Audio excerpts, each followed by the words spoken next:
ஆசை வேறு கனவு வேறு மாணவர்கள் தன்னம்பிக்கையோடு இருக்க வேண்டும். கல்லூரி கனவு நிகழ்ச்சியில் திருச்சி மாவட்ட ஆட்சியர் பிரதீப்குமார் பேச்சு. நான் முதல்வன் திட்டத்தின் கீழ் உயர்கல்வி பெற வழிகாட்டும் நிகழ்ச்சியான கல்லூரி கனவு என்ற கல்வி வழிகாட்டி நிகழ்ச்சி திருச்சி மத்திய பேருந்து நிலையம் அருகில் உள்ள கலையரங்கத்தில் மாவட்ட ஆட்சியர் பிரதீப்குமார் தலைமையில் நடைபெற்றது. இந்த நிகழ்வில் மாவட்ட வருவாய் அலுவலர் ராஜலட்சுமி, மாவட்ட கல்வி அலுவலர் கிருஷ்ணபிரியா, திருச்சி மாவட்டத்தைச் சேர்ந்த 106 பள்ளிகளைச் சேர்ந்த தலைமை ஆசிரியர்கள் மற்றும் ஆசிரியர்கள் 12ஆம் வகுப்பில் வெற்றி பெற்ற 1000க்கும் மேற்பட்ட மாணவ மாணவிகள் கலந்து கொண்டனர். நிகழ்ச்சியில் கல்வி கடன் தொடர்பாக வங்கி அரங்குகள், கல்லூரிகளில் படிப்பு தொடர்பான அரங்குகள் என தனித்தனியாக 60 அரங்குகள் அமைக்கப்பட்டிருந்தன. நிகழ்ச்சியில் திருச்சி மாவட்ட ஆட்சியர் பிரதீப்குமார் பேசுகையில், ஆசை வேறு கனவு வேறு மாணவர்கள் தன்னம்பிக்கை உள்ளவர்களாக இருக்க வேண்டும். மாணவர்கள் உரிய இலக்குகளோடு தங்களை படிப்பில் முன்னேற வேண்டும் என்றார். இந்த நிகழ்ச்சியினுடைய கதாநாயகன் மற்றும் கதாநாயகி ஆகிய இந்த போட்டித் தேர்வில் வெற்றி பெற்ற அந்த 3 என்னுடைய ஸ்டாஃப் சொல்வதில் நான் பெருமை அடைகிறேன். அவர் அருணாக இருந்தாலும் சரி, மீராவாக இருந்தாலும் சரி, அருணாகுமாரியாக இருந்தாலும் சரி, மிக அழகாக தன்னுடைய வாழ்க்கையில் எப்படி ஜெயித்தார்கள் அப்படிங்கிறத மாணவர்களிடம் எடுத்து சொல்லியிருக்கிறார்கள். அவர்களுக்கு என்னுடைய மனமார்ந்த பாராட்டுக்களை தெரிவித்துக் கொள்கிறேன். அருணாகுமாரிக்கு சொல்லிடுறேன், 1104 மார்க் சொன்னாங்க. அவரை விட ஒரு 205 மார்க் நான் கம்மியாக தான் எடுத்தேன் 12ஆம் கிளாஸ். ஸோ எல்லோரும் சொல்வது ஒன்று, 12ஆம் வகுப்பு முடித்தவுடன் உன்னுடைய வாழ்க்கை மாறப்போகிறது. 12ஆம் வகுப்பு தான் நீ ரொம்ப கஷ்டப்பட்டு படிக்கணும், அதுக்கப்புறம் காலேஜ் போனால் நல்லா ஜாலியாக இருக்கலாம் அப்படின்னு சொல்லியிருப்பாங்க. நேற்று தான் ரிசல்ட் உடனே அடுத்த ப்ரோக்ராமுக்கு தயாராகிருக்கணும் அப்படின்னு சொல்லிட்டு மாணவர்களை லீவில் என்ஜாய் பண்ணிட்டு இருந்த மாணவர்களை கல்லூரியினுடைய பள்ளியினுடைய ஆசிரியர்கள் கூட்டிட்டு வந்திருக்காங்க.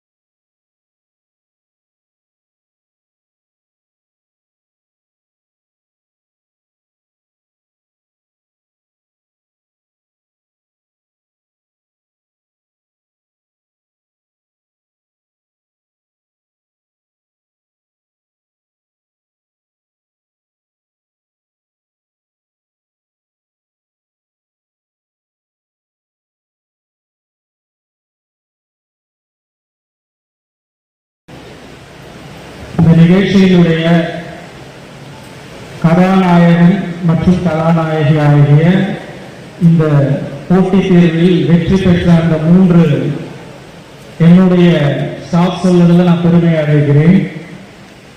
அவர் அருணாக இருந்தாலும் சரி, மீராவாக இருந்தாலும் சரி, அருணாகுமாரியாக இருந்தாலும் சரி, மிக அழகாக தன்னுடைய வாழ்க்கையில் எப்படி ஜெயித்தார்கள் அப்படிங்கிறத மாணவர்களிடம் எடுத்து சொல்லியிருக்கிறார்கள். அவர்களுக்கு என்னுடைய மனமார்ந்த பாராட்டுக்களை தெரிவித்துக் கொள்கிறேன். அருணாகுமாரிக்கு சொல்லிடுறேன், 1104 மார்க் சொன்னாங்க. அவரை விட ஒரு 205 மார்க் நான் கம்மியாக தான் எடுத்தேன் 12ஆம் கிளாஸ். ஸோ எல்லோரும் சொல்வது ஒன்று, 12ஆம் வகுப்பு முடித்தவுடன் உன்னுடைய வாழ்க்கை மாறப்போகிறது.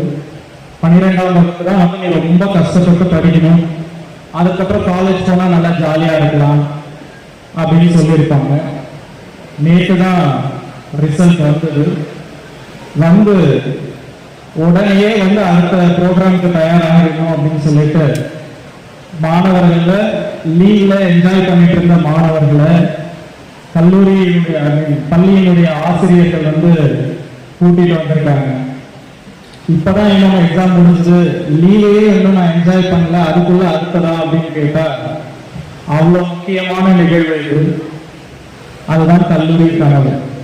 இந்த கல்லூரி கனவு அப்படிங்கிறது எல்லாருக்கும் ஒரு ஆசை இருக்கு.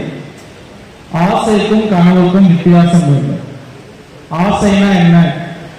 நான் வந்து ஒரு டாக்டர் ஆகணும், நான் வந்து ஒரு இன்ஜினியர் ஆகணும், இல்லை நான் வந்து ஒரு சிவில் சர்வீஸ்ல கிளியர் பண்ணி ஒரு கலெக்டர் ஆகணும், ஒரு எஸ்பி ஆகணும் அப்படிங்கிறது ஆசை. கனவு அப்படிங்கிறது வந்து அந்த ஆசையை தாண்டி நீங்கள் தேர்வு செய்யக்கூடிய துறைகளில் எவ்வளவு வல்லமை பெற்று இருக்கிறீர்கள் அப்படிங்கிறத தெரிஞ்சு வச்சுக்கிறது தான் வந்து கனவு. எல்லாருக்குமே வந்து 12ஆம் கிளாஸ் முடிச்ச உடனே எந்த காலேஜ் செலக்ட் பண்றது, எந்த கோர்ஸ் செலக்ட் பண்றது அப்படிங்கிறதுல ஒரு தடுமாற்றம் இருக்கு. சார் எனக்கு வந்து எவ்வளோ மார்க் வந்திருக்கு, இவ்வளவுதான் மார்க் வந்திருக்கு, இதை வச்சுட்டு நான் எப்படி வந்து இந்த கோர்ஸ் செலக்ட் பண்றது அப்படின்னா, ஃபர்ஸ்ட் திங் முதல்ல எத்தனை கோர்சஸ் இருக்குங்கிறது நமக்கு தெரியும் இல்லையா? இங்க வந்து பெரும்பாலான மாணவ மாணவிகள் வந்து ஊரக பகுதிகளிலிருந்து வந்திருக்கிறீர்கள். ஆனால் அதுல ஒரு பெரிய ஒரு அட்வான்டேஜ் என்னன்னா, பெரும்பாலான தலைவர்கள், சாதித்த இளைஞர்கள் அனைவரும் ஊரக பகுதிகளிலிருந்து வந்தவர்கள் தான். ஊரக பகுதிகளிலிருந்து வரக்கூடிய மாணவர்களுடைய வைராக்கியம் நகரப்புற பகுதிகளில் இருக்கக்கூடிய மாணவர்களிடம் இருப்பதில்லை. ஏன்னா நிறைய விஷயங்கள் அடிப்பட்டு மேல வந்தவர்களாக இருப்பீர்கள்.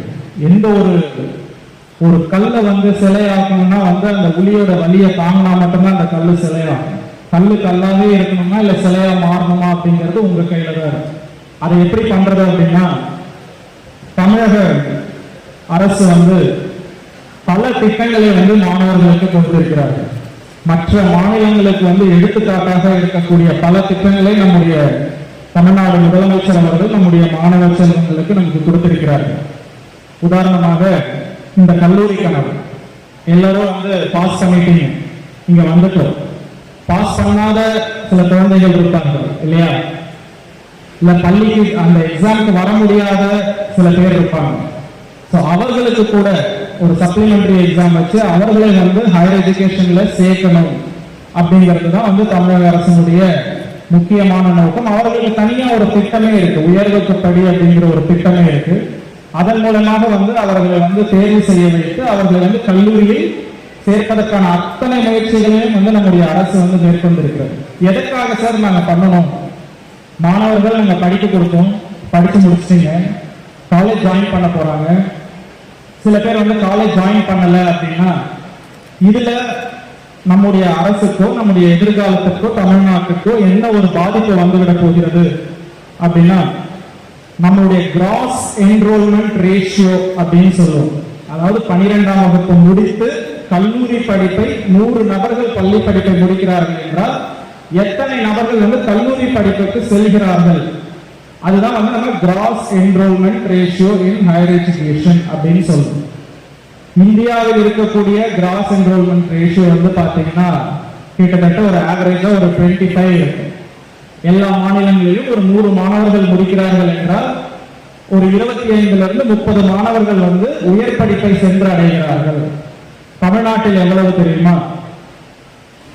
தமிழ்நாட்டினுடைய ஆவரேஜ் கிராஸ் என்ரோல்மெண்ட் ரேஷியோ வந்து 52%. இந்தியாவிலேயே டபுள் மடங்கு தமிழ்நாட்டில் இருக்கு. ஏன் அப்படின்னா, கடந்த 40-50 ஆண்டு காலமாக எடுக்கப்பட்ட முடிவுகள். சுதந்திரம் அடைந்த பின்பு பாத்தீங்கன்னா நமக்கு வந்து படிப்பறிவே இல்லாத அந்த காலகட்டத்தில் ஒரு பிரைமரி எஜுகேஷனை வந்து நம்முடைய சிட்டிசன்ஸுக்கு கொடுக்கணும் அப்படிங்கிறதுல அரசு எடுத்த நடவடிக்கைகளின் மூலமாக ஒரு அடிப்படை படிப்பதற்கு எழுத படிக்க தெரிவதற்காக ஒரு 10 ஆண்டு காலம் போச்சு. ஓகே, அதுக்கப்புறம் மிடில் ஸ்கூல்ல கம்ப்ளீட் பண்ற அளவுக்கு நம்ம எஜுகேஷன் கொடுக்கணும். 12ஆம் வகுப்பை முடிக்கக்கூடிய அளவுக்கு ஒரு எஜுகேஷன் கொடுக்கணும். காலேஜ்ல சேர்ற அளவுக்கான ஒரு எஜுகேஷனை கொடுக்கணும். இப்ப அதையெல்லாம் தாண்டி 12 வருடம் நாம் கஷ்டப்பட்டு கடினமாக படித்து இந்த நிலையை அடைவதற்கான காரணம் என்ன? எந்த நோக்கத்திற்காக நம்ம படிச்சோம்? ஒரு நல்ல வேலை வேணும், கை நிறைய சம்பாதிக்கணும், அதுதான காரணம். இவ்வளவு நாள் நான் படிச்சுட்டு ஒரு காலேஜ்ல போய் நான் சேர்ந்துட்டு அதுக்கப்புறம் எனக்கு ஜாப்ல ஒரு வேலை கிடைக்கல அப்படின்னா நான் 12 ஆண்டு காலம் படித்த படிப்புக்கு என்ன பயன்? என்னுடைய ஆசை என்னன்னா ஒவ்வொரு மாணவரும் வந்து செல்ஃப் மோட்டிவேட்டடா இருக்கும். நிறைய நேரங்கள்ல நம்ம என்ன பண்றோம்னா, இங்க வந்து ஒருத்தர் பேசும்போது, ஒரு மோட்டிவேஷன் ஸ்பீச் கொடுக்கும்போது ஒரு 2 நாள் நல்ல மோட்டிவேட்டடா இருக்கும். 3வது நாள் திரும்ப என்ன புது படம் ரிலீஸ் ஆகிருக்குன்னு பார்க்க போகுது இல்லையா? செல்ஃப் மோட்டிவேஷனை எப்படி வளர்த்து கொள்வது? எனக்கு ஒரு இலக்கு வேணும், எனக்கு ஒரு ஆசை இருக்கு, இலக்கு இருக்கு, எனக்கு ஒரு இலக்கு இருக்கு, அந்த இலக்கை நோக்கி நான் பயணிக்கணும் அப்படின்னா எல்லாரும் வந்து கேட்பாங்க. பெரும்பாலான மாணவர்கள் வந்து கேட்கும் பொழுது, சார் கலெக்டர் ஆகிறதுக்கு என்ன படிக்கணும், கலெக்டர் ஆகிறதுக்கு என்ன படிக்கணும் அப்படின்னு கேட்கும்பொழுது அவர்களிடம் சொல்லக்கூடிய ஒரே வார்த்தை வந்து கூகுள். Simple, Google. எல்லா விஷயங்களையும் வந்து ஸ்கூல்ல உங்களுக்கு வந்து ஸ்பூன் ஃபீட் பண்ணிட்டே இருக்கும். ஸ்பூன் ஃபீட் பண்ற காலங்கள் முடிந்து விட்டது. அடுத்த 25 ஆண்டு காலம் வந்து நம்மளுடைய தொழிலில் நம்முடைய வேலை வாய்ப்புகள் மிகப்பெரிய புரட்சி ஏற்பட போகிறது. நம்ம வந்து கடந்த 50 ஆண்டு காலத்துல பாத்தீங்கன்னா அரசு வேலை, ஒரு டீச்சர் அப்படிங்கிற நிலையை தாண்டி இப்ப ரொபோட்டிக்ஸ், ஆர்டிபிஷியல் இன்டெலிஜென்ஸ் சொல்லிட்டு அடுத்த 25 ஆண்டு காலத்தினுடைய வேலை வாய்ப்பை பார்த்தீங்கன்னா பிரம்மாண்டமாக விருது கிடைக்கிறது.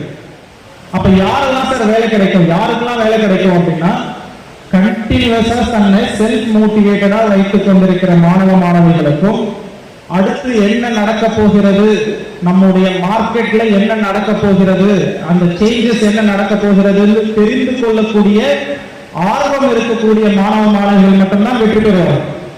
எந்த ஸ்ட்ரீம் வேணா எடுங்க, எந்த காலேஜுக்கு வேணா போங்க, எந்த கோர்ஸ் வேணா படிங்க, டசன்ட் மேட்டர். வெற்றிங்கிறது வந்து உங்களுடைய காலேஜ்லயே கிடையாது, உங்களுடைய கோர்ஸ்லயே கிடையாது. ஒரு தனிநபர் வந்து வெற்றி பெறுகிறார் அப்படின்னா அந்த தனிநபருடைய முயற்சி, அந்த ஃபீல்ட்ல அவர் எடுக்கக்கூடிய பயிற்சி. உதாரணமாக ஒரு அக்ரிகல்ச்சர் நீங்க படிக்கிறீங்க, எனக்கு வந்து அக்ரிகல்ச்சர்ல விருப்பம் இருக்கிறது, அக்ரிகல்ச்சர் நான் படிக்கிறேன் அப்படின்னா, உன்னை சுற்றி இருக்கக்கூடிய உங்க காலேஜ்ல ஒரு 200 பேர் அக்ரிகல்ச்சர் படிக்கிறாங்க அப்படின்னா யார் சார் வெற்றி பெறுவது? எக்ஸாம்ல பாஸ் ஆகிறவர்கள் அனைவரும் வெற்றி பெறுவதாக கருதப்படுவதில்லை. யார் வெற்றி பெறுவது? அந்த 200 பேரை விட ஒரு படி எனக்கு அதிகமாக தெரிந்திருக்கிறது அப்படின்னு எந்த மாணவன் தன்னை பயிற்சி எடுத்துக்கொண்டு தன்னை வளர்த்துக் கொள்கிறாரோ அந்த மாணவன் வெற்றி அடைகிறார். எப்படி வெற்றி பெறுவது? நான் ஒரு கம்பெனி நடத்துறேன், நான் வந்து ஒரு கம்பெனி நடத்துறேன் அப்படின்னா அந்த கம்பெனிக்கு நான் ஒரு எம்ப்ளாயியை நான் செலக்ட் பண்ணணும். நான் எப்படி நான் செலக்ட் பண்ணணும்? நான் ஒரு 100 பேர் இன்டர்வியூக்கு வராங்க, 100 பேரே பாஸ் பண்ணியிருப்பாங்க, 100 பேருக்கு 75% மேல மார்க் வச்சிருப்பாங்க. அந்த 100 பேர்ல யாரை நான் செலக்ட் பண்ண முடியும்? எனக்கு வேகன்சி ஒண்ணுதான் இருக்கு. யாரு தன்னை வந்து பிரசன்டபிளா உன்னுடைய ஆர்கனைசேஷனுக்கு என்ன விட்டா ஒருத்தரும் கிடையாதுதான் யாரு எந்த ஒரு எம்ப்ளாயி சொல்றோமோ நான் அவனை தான் செலக்ட் பண்ணேன். ஏன்னா என்னோட கம்பெனி ப்ராஃபிட்டபிளா வரும். அந்த திறமையை எப்படி வளர்த்துக் கொள்வது அப்படின்னா பயிற்சி மட்டும்தான் ஒரே வழி. சார் நான் வந்து ஒரு 4 மணி நேரம் படிக்கிறேன் சார், எனக்கு வந்து குரூப் 1 எக்ஸாம் கிளியர் பண்ணிடுமா? 4 மணி நேரம் படிங்க சார், ஆனா மீதி இருக்கிற 10 மணி நேரம் நீங்க வெளியில ஊரை சுத்திட்டு இருந்தீங்கன்னா குரூப் 1 கிளியர் பண்ண முடியாது. உங்களுடைய சிந்தனை, நோக்கம், செயல் மூன்றும் என்றைக்கு வந்து ஒரே லைன்ல நிக்குதோ அன்னைக்கு நீங்க வெற்றி அடைஞ்சிருங்க. இப்ப 12th முடிச்சுட்டு எனக்கு வந்து காலேஜ் செலக்ட் பண்றதுல நிறைய கன்ஸ்ட்ரெயின்ஸ் இருக்கும். சார் இந்த காலேஜ் எனக்கு படிக்கணும், இவ்வளவு மதிப்பெண்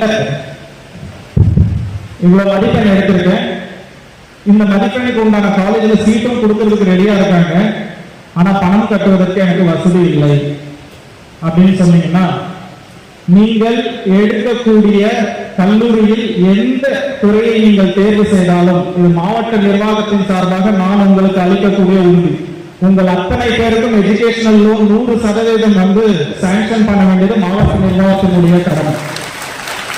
ஒரு கிரைட்டீரியா முடிஞ்சது. 2வது காலேஜுக்குள்ள என்ட்ரு ஆகுங்க. என்ட்ரு ஆகும்போது நிறைய டிஸ்ட்ராக்ஷன்ஸ் இருக்கும். என்னுடைய தந்தையார் படித்த காலகட்டத்தில் இருந்த டிஸ்ட்ராக்ஷன்ஸை விட என்னுடைய காலகட்டத்தில் அதிகப்படியான டிஸ்ட்ராக்ஷன்ஸ் இருந்தது. இப்ப இருக்க யங்கர் ஜெனரேஷன் வந்து உண்மையிலேயே கொஞ்சம் பாவம் தான். எந்த ஃபோக்கஸ் பண்ணாலும் நான் ஒரு யூடியூப்ல ஒரு வீடியோ பார்த்துட்டு இருக்கேன். அதாவது மேத்தமேட்டிக்ஸை ஒரு நபர் வந்து எக்ஸ்பிளைன் பண்றாரு, எப்படி வந்து ஆப்டிடியூட் ப்ரிப்பேர் பண்றது அப்படின்ட்டு ஒருத்தர் எக்ஸ்பிளைன் பண்றாரு. யூடியூப்ல அந்த வீடியோ பார்த்துக்கிட்டே இருக்கேன். சைட்ல வந்து ஒரு ஆட், சுற்றுலா செல்வது எப்படி அப்படின்னு சொல்லி ஒரு ஆட். அந்த ஆடை நான் கிளிக் பண்ணனா முடிஞ்சது. அடுத்த 3 மணி நேரம் அவுட். திரும்பி வர்றதுக்கு 3 மணி நேரம் போயிருக்கு. சோ உங்களை வந்து திசை மாற்றுவதற்கு ஏகப்பட்ட நிறுவனங்கள் வேலை செய்து கொண்டிருக்கிறது. அதை மறந்து விடாதீர்கள். என்னோட வாழ்க்கையில என்ன சார் ரொம்ப ரொம்ப முக்கியமான ஒரு விஷயம் அப்படின்னு கேட்டீங்கன்னா, உங்களுடைய நேரம். உங்களுடைய நேரத்தை வைத்து பல கம்பெனிகள் வந்து வளர்ந்து வருகின்றது. எப்படி சார் என்னுடைய நேரம், நான் ஒரு வீடியோ பார்க்கறதுனால எப்படி அவங்க வளர போறாங்க அப்படின்னா அது கிடையவே கிடையாது. உங்களுடைய நேரம், ஒவ்வொருவருடைய நேரம் வேற ஒருவர் பணமாக்கி கொண்டிருக்கிறார். அந்த உங்க நேரத்தை நீங்களே எப்படி பணமாக்குவது? அதற்கான விதையை நீங்கள் விதைக்க வேண்டும். எப்படி நான் விதைப்பது?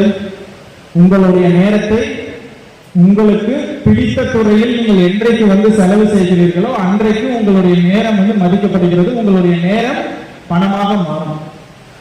எல்லோருக்கும் ஒரு ஆசை இருக்கும். இப்ப ஜஸ்ட் உங்களுக்கு ஒரு ஆப்ஷன் கொடுக்குறேன். எல்லாரும் காலேஜ் போறீங்க, காலேஜ் முடிச்சிட்டீங்க. காலேஜ் முடிச்சிட்ட உடனே ஒரு கம்பெனி வந்து உங்களுக்கு ஒரு ஆஃபர் பண்றாங்க, ஜாப் ஆஃபர் பண்றாங்க. 20,000 ரூபாய் உங்களுடைய முதல் சம்பளம் அப்படின்னு சொல்றாங்க. எத்தனை பேர் ஜாயின் பண்ணுவீங்க? Just raise your hands. 2 பேர் தானா? ஓகே. உங்களுடைய சம்பளம் 50,000 ரூபாய் அப்படின்னு சொல்றாங்க. எத்தனை பேர் ஜாயின் பண்ணுவீங்க? ஓகே, சொல்லிட்டே போக மாட்டேன், இருக்கிறேன். உங்களுடைய சம்பளம் 1,00,000 ரூபாய். எத்தனை பேர் ஜாயின் பண்ணுவீங்க? உங்களுடைய சம்பளம் 5,00,000 ரூபாய். எத்தனை பேர் ஜாயின் பண்ணுவீங்க? உங்களுடைய சம்பளம் 15,000 ரூபாய் அரசு வேலை. எத்தனை பேர் ஜாயின் பண்ணுவீங்க? அதுதான் பவர் ஆஃப் ப்ராப்ளம் சால்விங். புரியுதா? சரி, 5 லட்சம் சொல்றோம், 10 லட்சம் சொல்றோம். நம்முடைய தமிழ்நாட்டை சேர்ந்த ஒரு நபர் உலக அளவுல பிரசித்தி பெற்று இந்த உலகத்துல எந்த ஒரு மூலையில போய் அவர் பெயரை சொன்னாலும் எல்லோருக்கும் தெரியக்கூடிய ஒரு நபர் நம்முடைய தமிழ்நாட்டை சேர்ந்தவர்.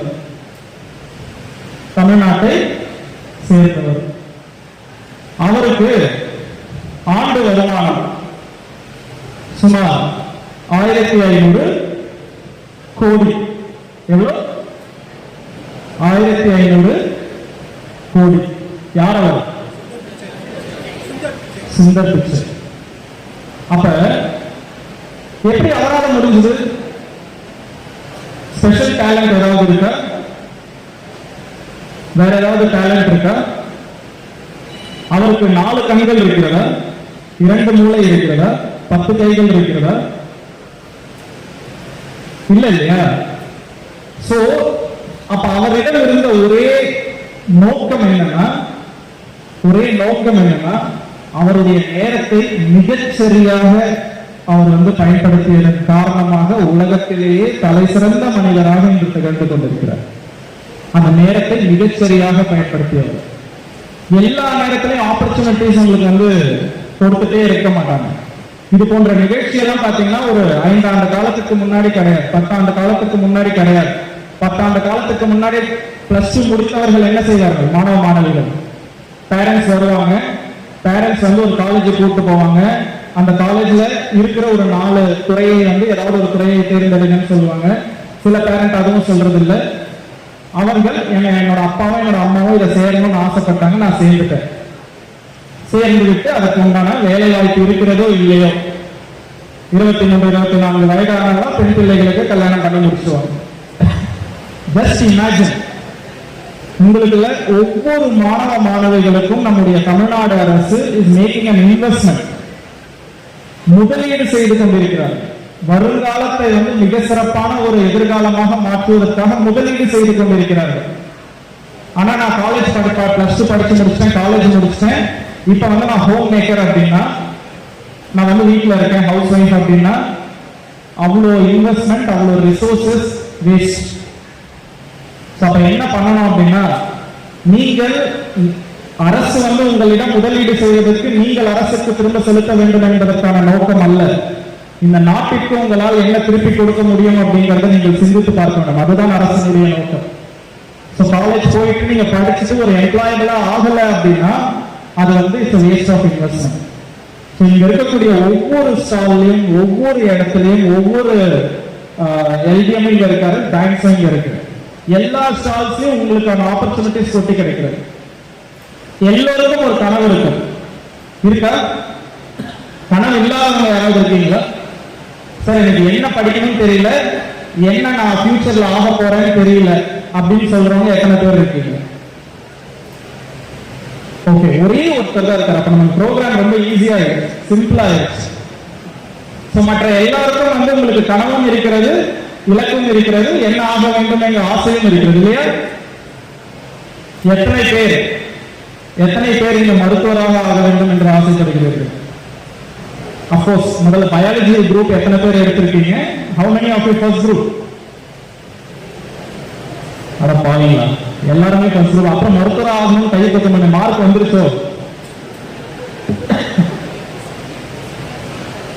ஓகே, இன்ஜினியரிங்,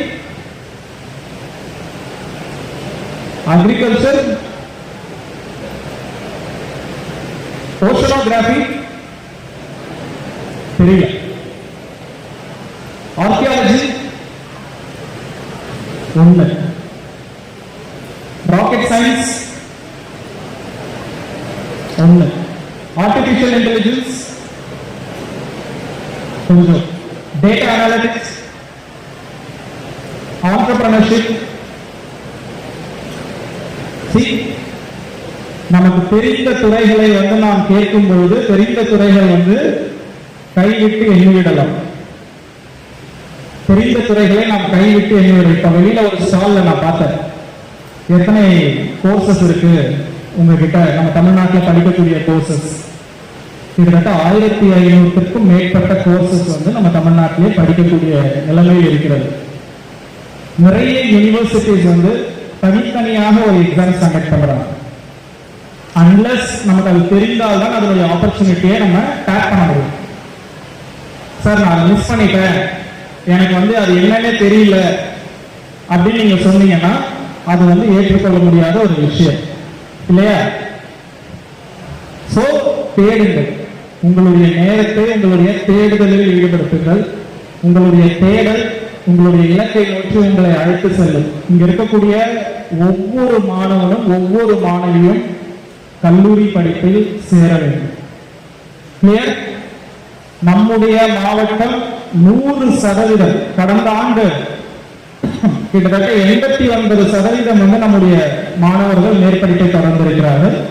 மீதி இருக்கக்கூடிய மாணவர்கள் வந்து திரும்ப சப்ளிமெண்டரி எக்ஸாம் வைத்து அதில் ஒரு 5% சேர்ந்திருக்கிறார்கள். மீதி உள்ள மாணவர்கள் வந்து அன்ட்ரேசபிளா இருக்காங்க. பட் ஸ்டில் இங்க இருக்கக்கூடிய அத்தனை மாணவ மாணவிகளும் மேற்படிப்பை தொடர வேண்டும். அதற்கு நீங்கள் உறுதி அளிக்க வேண்டும். மேற்படிப்பை தொடர்வது மட்டும் இல்லாமல் நீங்கள் தேர்வு செய்த துறையை வந்து முழுமையாக உள்வாங்கி படிங்க. இப்ப இவங்க சொல்லும்போது சொன்னாங்க, மீரா என்னோட அப்பா வந்து இதை சேர சொன்னாரு, என்னோட அம்மா இதை சேர சொன்னாங்க, இல்ல என்னுடைய கூட இருக்கிற நண்பர்கள் சேர்றாங்க. 12ஆம் கிளாஸ்ல ஒரு பெரிய பிரச்சனை என்னன்னா, ஒரு கேங் இருப்பாங்க ஸ்கூல்ல, ஒரு 10 பேர் ஒன்னாவே சுத்துவாங்க. 10 பேர் ஒன்னாவே சுத்துவாங்க. ஏன் எதுக்குலாம் தெரியாது. அதுல ஒருத்தன் எந்த காலேஜ் ஜாயின் பண்றானோ அதே காலேஜ்ல 10 பேர் இருக்கா.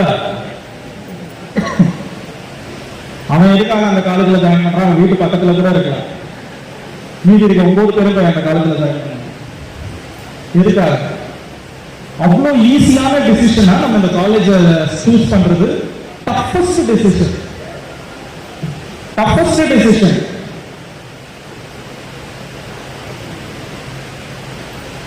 என்னுடைய வாழ்க்கையை மாற்றுவதற்கு எனக்கு ஒரு சான்ஸ். யாருமே உங்களுடைய வாழ்க்கையை வந்து ரிவர்ஸ்ல வாழ முடியுமா?